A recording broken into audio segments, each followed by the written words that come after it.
Hello, I'm Doug Taylor. I'm the owner of Earthborn. We are the supplier and the primary servicing dealer for this equipment. Today we're going to talk about the machine care of the machine. Go over what the operator's responsibilities are daily to make sure that the machine is in the best condition it can be so you can get the most of it, you have the least amount of breakdowns, and the machine lasts as long as possible. Each machine will have a QR code on it that you can take a picture of that will show you a copy of this video. On the decal, the QR code will be our phone number too in case there's any problems or any questions that you have running the machine. Please call our National Uptime Center and someone will be able to walk you through whatever you need. The primary reason we're doing this video is so that the operator can keep track of the daily care of the machine. The book here, this is going to show the operator what needs to be done and give him a checklist so that the work can be done, each and every day. I'll show you quickly the books that are delivered with the machine. First is all of our contacts. The top contact is the account representative, then the sales manager, our live link specialists, our parts manager, and the bottom number here, Tim is our uptime center manager. He's the person you're going to call in case you have any problems with the machine. As we flip through here, you'll see here are some key things from the user handbook. Here is all the grease fittings, so you never miss a grease fitting. Additional grease fittings. Here's the detail on how to tension the tracks and to monitor the tension of the tracks. Here's all the detail of all the trouble codes in the machine in case a light comes on. This detail here shows you how to handle and what to do if a light comes on. And then back here, this is the daily inspection checklist. This is what we will be going over today, each of the items on this checklist. And you'll see here you can choose Monday, Tuesday, Wednesday, Thursday, Friday, Saturday, Sunday. So each day as the operator goes through the checklist, they can check off, each line. We've got basically 52 of these, one for each week of the year, because we come out once a year. We'll do the maintenance, we'll do the filters and the fluids. We'll meet with the crews, make sure that all their questions are being answered, give additional training when necessary, and just maybe keep the machine up to date. To complete the daily machine care, there's a handful of tools the operator must have. First is a grease gun. We'll go over all the fittings today, show you how to grease the machine. Second is a spade shovel, either a shovel like this or something a little bit more narrow so that you can keep the tracks clean on these mini excavators. We've got a 13mm socket on a ratchet to access the grease fitting to maintain the tracks. We've got an air nozzle for the end of an air compressor. This is important to keep the dirt and the debris out of some key points on the machine that we'll go over today and out of the engine compartment. You can see that the nozzle has a rubber tip on it so that when you do use this to clean out some of the cooling packs on the machine, you don't damage the cooling packs. A garden hose, this is just to keep the engine bay clean.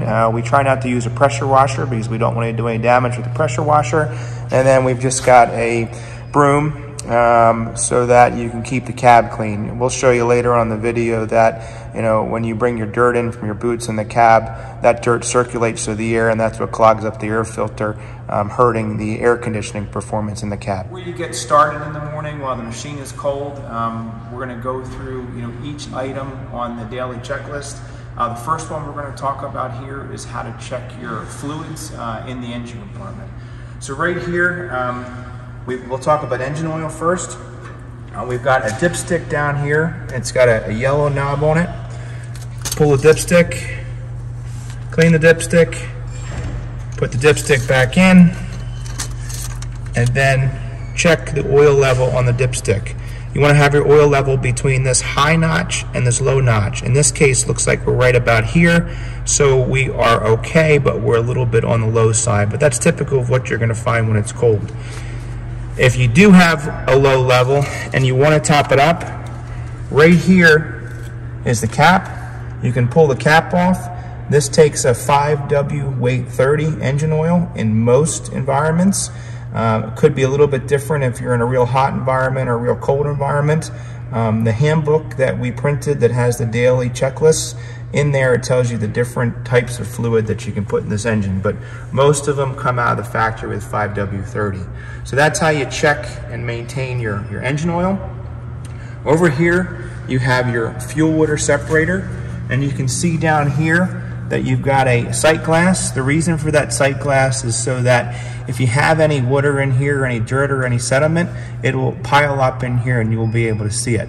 If you do have dirt in here, and this is something you want to check every day, you want to take this valve on the bottom and you want to open it up. All of the fuel and the water and the sediment will drain out of there. You then turn this all the way, and I didn't turn it the whole time right now for the video, but you're going to turn that all the way up and let all the fuel and dirt and water drain out of here. Once you do that, it's a diesel, so you have to be careful. You don't want to just go and start it up, because then you're going to have the air that's in here get stuck in your fuel lines, and it's going to be difficult to start. So what you do is you basically just go inside. I'll do it right now. You turn the key to run. And when I turn the key to run, you'll start to hear a noise, a clicking noise. And that clicking noise, if you want to come over here, that's a fuel pump from the fuel tank. So what that's doing is that's pumping fuel back up into this fuel water separator over here. And once you see this bowl fill up, and this is what a full bowl looks like, that means that the machine's ready to start. But don't start it until you've got a full bowl. The next fluid I'm going to show you is the engine coolant. This coolant here is what goes through the radiator to keep the machine cool. You look here, you've got a min level and a max level. You want to make sure that when the machine is cold, it's at this bottom here, and when the machine's hot, after you've been running it for 15-20 minutes at a minimum, it goes here. So you just want to watch the level there. If you have to fill this up, the fill is right here. Only open up the fill cap when it's cold. This machine is just like a car, where when it gets hot, there'll be pressure. So you want to make sure that you give the machine plenty of time to cool down, to fill it. That's why I like to do these checks in the morning, because you won't have to worry about it. If you come out in the morning and it's below the minimum level, open this up, put some more JCB antifreeze in here, and then check your level. Make sure you don't overfill it when it's cold, and you should be good to go. All right, over this way, we've got another compartment door. In here, we've got our windshield washer fluid.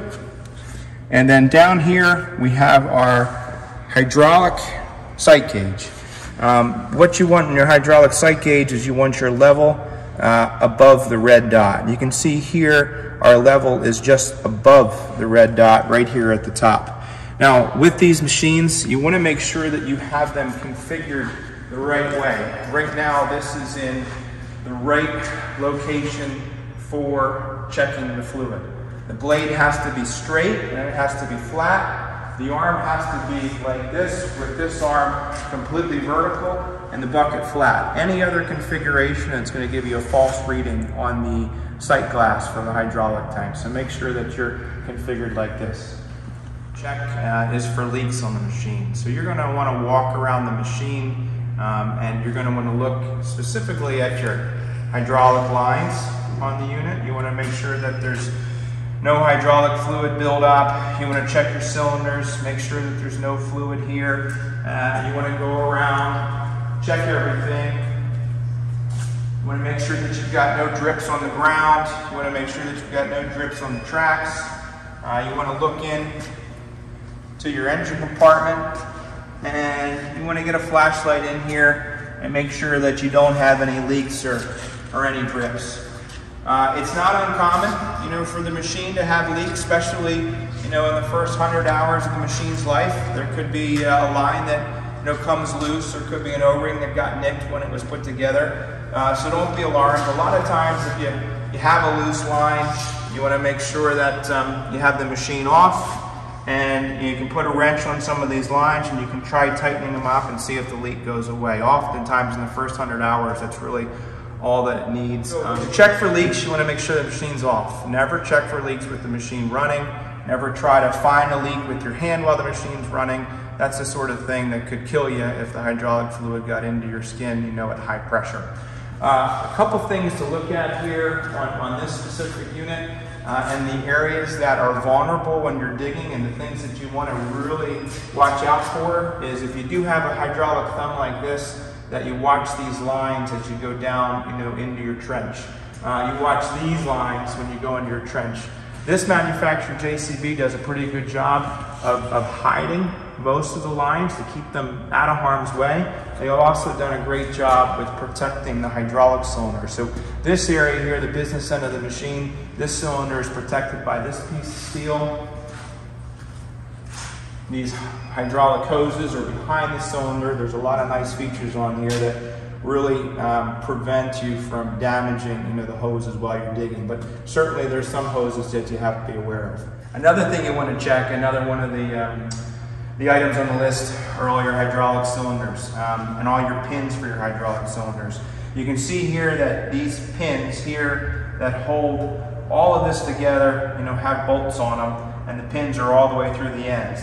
This is something you want to do a visual check on every day. All these pins here that have these cylinders. What happens is when they don't get enough grease, they can bind and then walk out. And we've had customers have buckets that fall off before, or cylinders that get damaged because the pins and the bushings and the bolts here, aren't secure. So you've got cylinders on the front, you've got cylinders here.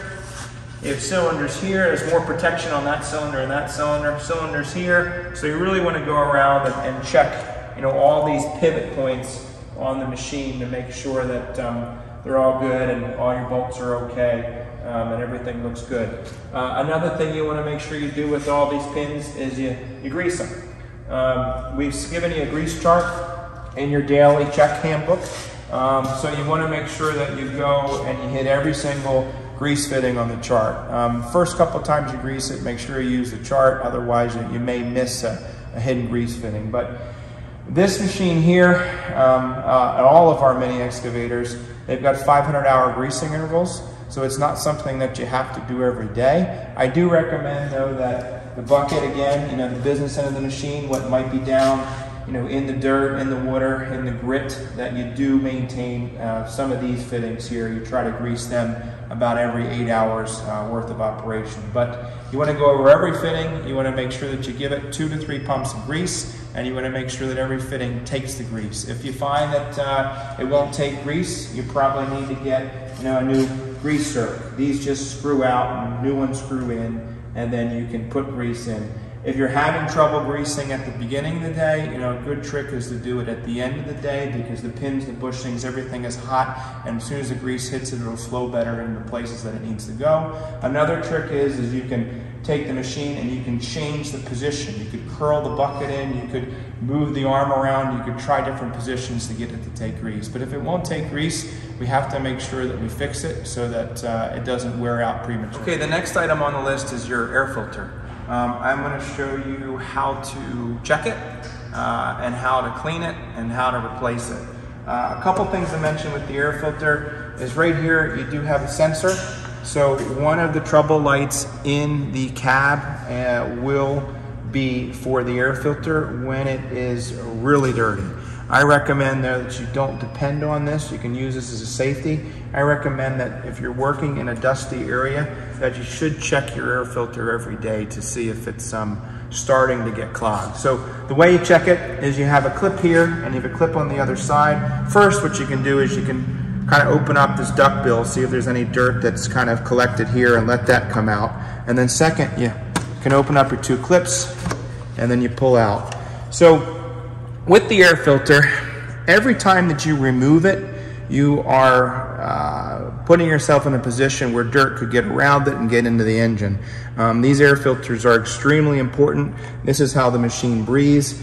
Don't ever run it if it's too packed with debris. Don't ever run it without an air filter. That could dust your engine. So first thing I do on a daily basis is I look at it. This air filter, of course, is brand new. If it is dirty, I usually will just kind of shake it and take my thumb without removing it and see how much dirt falls out. If no dirt falls out, of course, you're not going to take it out. You can leave it in there and you can take it out maybe once a week, once every 2 weeks, depending on how much dust there is where you're working on it. But let's just assume that this was dirty and you want to remove it, all you do is you kind of twist and you pull. And when you twist and you pull, a whole filter comes out. This is your primary filter, and this is your safety filter. The safety filter is the same way, but the safety filter, you rarely have to remove this. I remove this typically maybe once every 2 months in a normal operation. So I always kind of leave this one in, you know, for the protection of it. Now, you don't want to clean the filter, you know, right here. You clean the filter right here and it's a windy day, the dust can blow in and it can get past this safety filter, and that's what could damage your engine. So what I typically do is I'll take the filter and I'll walk it all the way around to the front of the machine. And to clean these, there isn't much to it. All you have to do is just kind of tap it. You don't want to tap it too hard. You know, you can damage the filter if you tap it too hard. This is just a paper filter. There isn't much to it. But you just tap it here until basically the dirt stops falling. Now, if you have a real dirty filter and it's still not clean enough, you know, after you're tapping it, I caution you on this, but you can use that air nozzle with the air compressor that we showed you earlier as a tool. But when you do it, you want to make sure that you're blowing from the inside out. So what I like to do is I come back here pretty far and then I aim it towards the inside, and the inside air kind of comes out. You don't ever want to clean it like this. If you clean it like this, this nozzle here, the compressed air, will tear a hole in your paper filter. Then you have a hole in your filter. The air will get through it, the dirt will get through it, and that's what will damage your engine. All right, so once you've tapped it clean and you're happy with it, you're just going to bring it back around. You're going to take your filter, you're going to put it in, you're going to twist it until it's nicely seated. You're going to take this, your duck bell is usually at the bottom. You're going to put this on, just like this. Put the first clip on, second clip on, inspect it, move it, make sure you have a good seal all the way around, and that's how you maintain your air filter. All right, next on the daily checklist is to walk around the machine and check the machine for any excess dirt or debris, you know, buildup.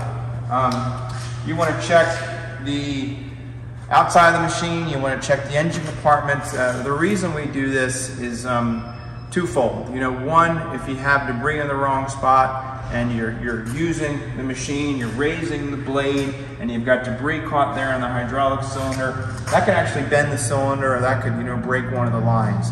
If you've got debris built up in your engine compartment and you have that debris that is around your hydraulic hoses or some of your electrical lines, you know, the debris, it traps the moisture in. So that dry rots out your hydraulic lines. That's what leads to leaks later on. That debris that traps the moisture in around your wiring harnesses, that just gets into the wiring. That gives you your corrosion, you know, and then next thing you know, some of your electrical components aren't working. The debris in the wrong spot really can, you know, cause a lot of other problems. Another problem with the debris is it traps in sand and abrasives. If you're bringing dirt out this direction all the time and you've got big chunks of dirt and sand and debris that get caught into here, then as those hoses move around, as the machine moves around, that debris gets stuck inside and that just chafes the hoses, and that's another potential leak point on the machine. So how do we keep it clean? You want to make sure that at the end of the day, you go over the machine front to back. We like to use air compressor.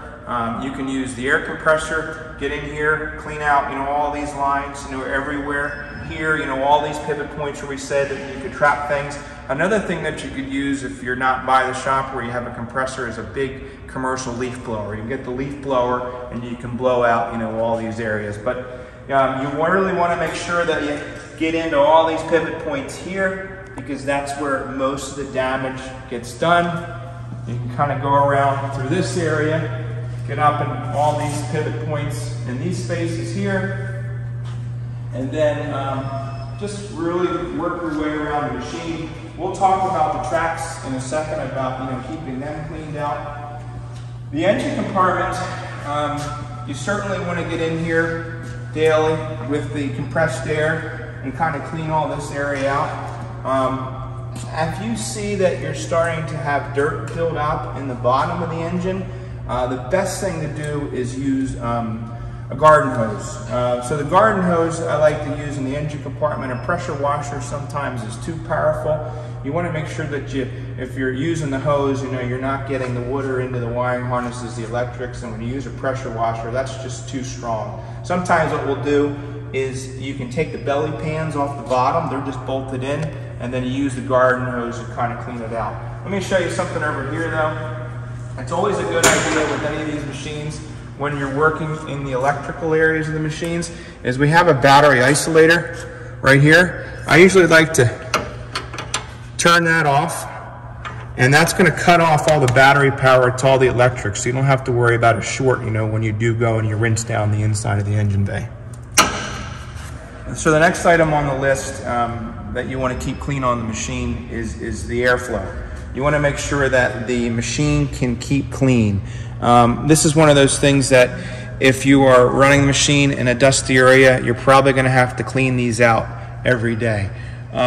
If you're running the machine in a not so dusty area, you want to at least look at it every day.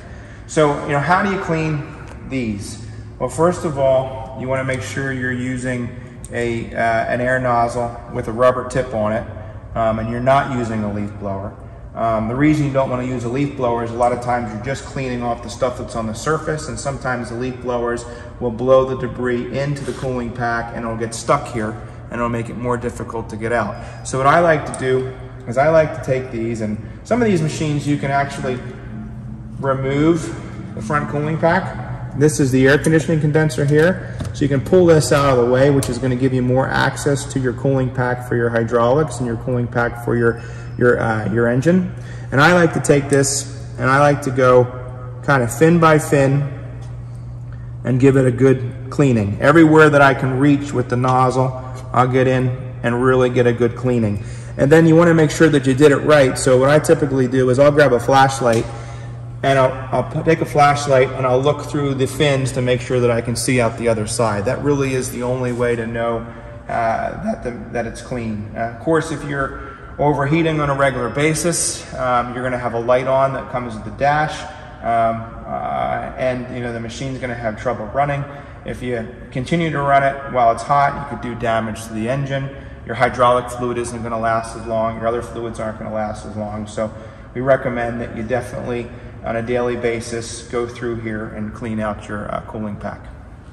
The next item on the list is just to keep your cab clean. I mean, not only does it make sense so that it's not cluttered, so that you don't restrict any of your controls and have a safety concern while you're operating it, but it also helps keep the machine cool or keep the machine hot. Right here is the air filter for the cab. If you bring your muddy boots in on a regular basis, what happens is the dirt from your boots, it actually circulates through the filter, clogs the filter up, and then your air conditioning doesn't blow as cold or doesn't have the volume that you need. And these cabs can get pretty hot in the summertime. So just a really good best practice is to keep the floor clean, keep it uncluttered. And if you do have to change this filter or you have to clean this filter, it's the same thing as the air filter that we showed you.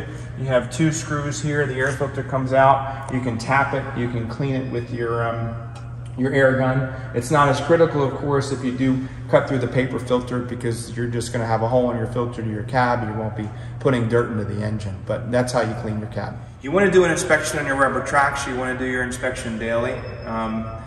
You want to look for mainly cuts. So you're looking for any cuts in the track that actually go through the metal cords. If you have metal cords that are cut on the tracks, then your track starts to twist, it starts to deform, and it starts to wear out fast, and they often will tear all the way and sometimes come off. So you want to be careful about creating the cuts in the tracks. One way that cuts get created is if you're turning a lot on rocks. The rocks can be sharp, so when you're on rocks, you want to make sure you drive over them as straight as you can, or if you're turning on stumps or anything else, it's abrasive.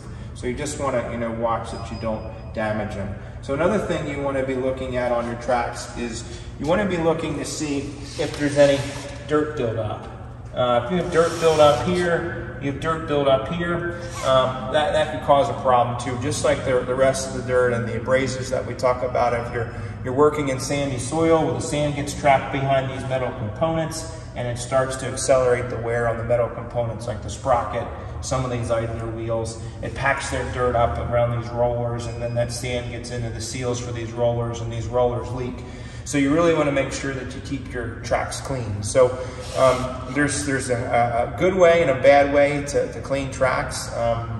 We always say that the bad way is when you leave the dirt in your tracks at the end of the day, and then all the dirt hardens up overnight, and then the next morning you're in here with a chisel and a hammer trying to get the dry dirt out. Of course, I showed you the shovel earlier.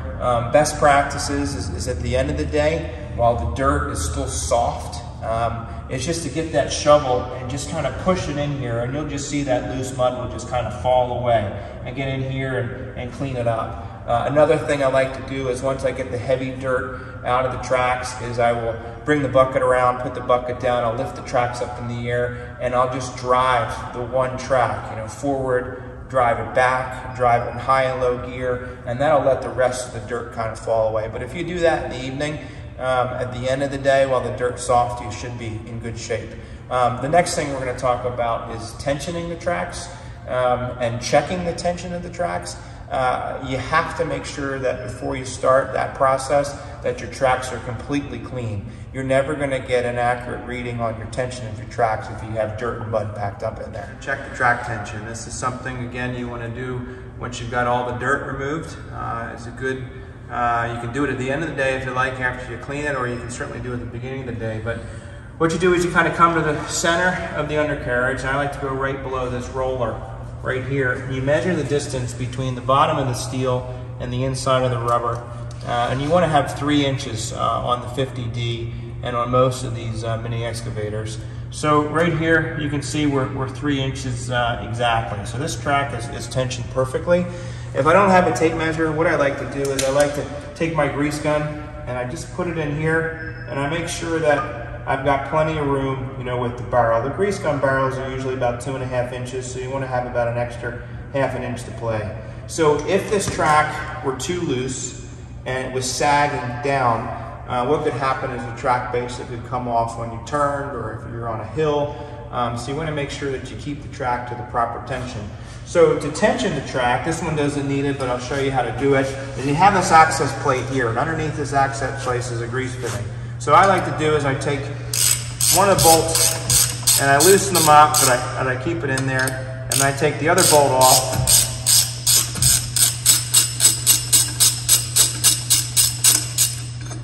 And then I pivot the access plate out of the way. That keeps me from losing the access plate. And then if this were too loose, I would put the grease gun on the fitting and I would pump it up. This takes the same grease as the rest of the machine, just a good standard high performance type 2 grease. Once you've got it tensioned up, you put the plate back on, you tighten up your bolts, and you're good to go. Now, if the track was too tight and you wanted to loosen it, and sometimes the tracks can get too tight if somebody put too much grease in it. When they're too tight, really, it wears out the components faster because there's just too much stress on the sprocket, the idlers, the roller. There's too much stress on the track, and the track and the components just aren't going to last as long. On the back of this grease fitting here, there's a large nut, and you take a bigger socket with an extension, you put it on there, you remove that whole nut out of there, and then basically you just take and you push along this front idler. Sometimes I'll just take the bucket and I'll push with the bucket, or I'll put a block of wood into the bucket and push here, and this pushes this idler here back, and the grease will squeeze out, and then that's how you loosen your track. But you want to make sure that you keep your tension at 3 inches, and of course, as you can see, we've got it elevated, up in the air, and all we did really was we brought the bucket around to the one side, we pushed down on the ground, it lifted the track up in the air so that we could see our slack at the bottom of the track. Okay, next item is you want to take a good look at your bucket. These teeth, these will wear out.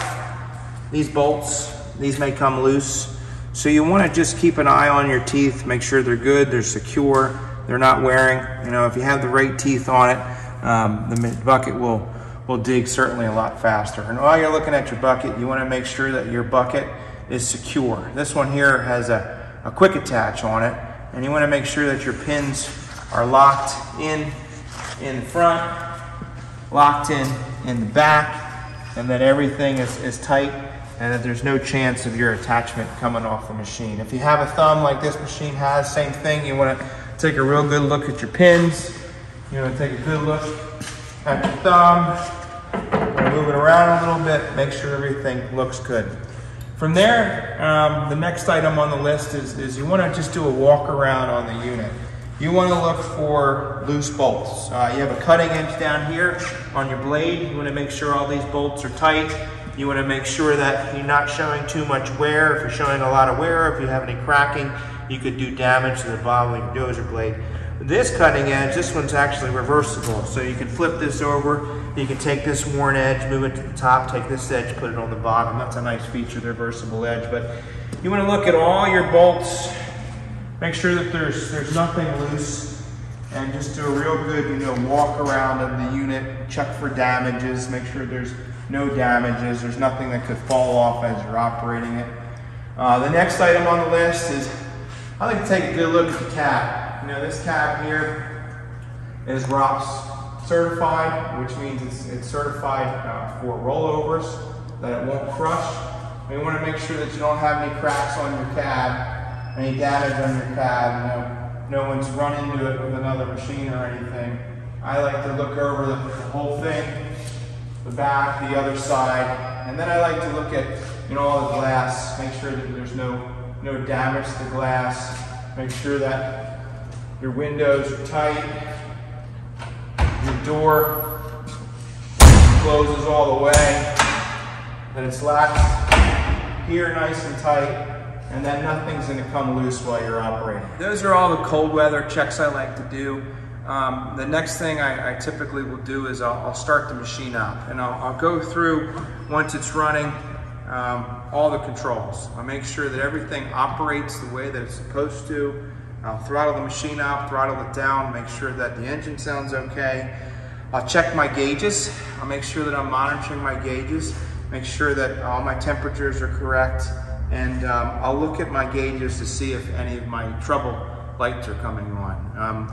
In the book, we printed out many pages that go over the typical trouble lights that you see. We talked about the air filter trouble light. If that light comes on, that's pretty easy.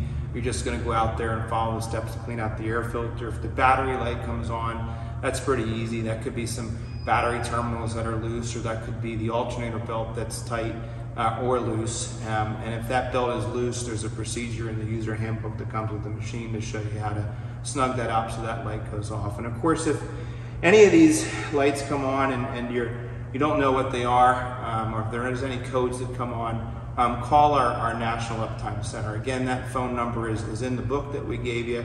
It's also on the decals with the QR code, but we're your primary source for service. Anything comes up at all, or if there's just questions about operation, give us a call. But it's our job to either walk you through how you can fix it easily, send out one of our technicians, or find you local service and get them engaged and tell them what to do and help them do the repair and follow up when they're finished to make sure that everything was done right. But our National Uptime Center is a full one-stop shop for you. It's the first place that you'll want to go for service or parts here at Earthborn. But we'll be out once every year where we do all the maintenance, the filters and the fluids. We'll go over the machine on those visits. And when we have those visits, we'd like to see the book that we talked about today, go over it with you, see what questions you have so that we can get you back on the right track. If there's any concerns or if there's been any damage on the machine, we can show you how to operate the machine differently so that it's less likely to have the damage. But yeah, give us a call. We appreciate you taking the machine and putting it into service, but we're here for you with your needs. Okay, thank you again. I'm Doug Taylor from Earthborn. I appreciate your time.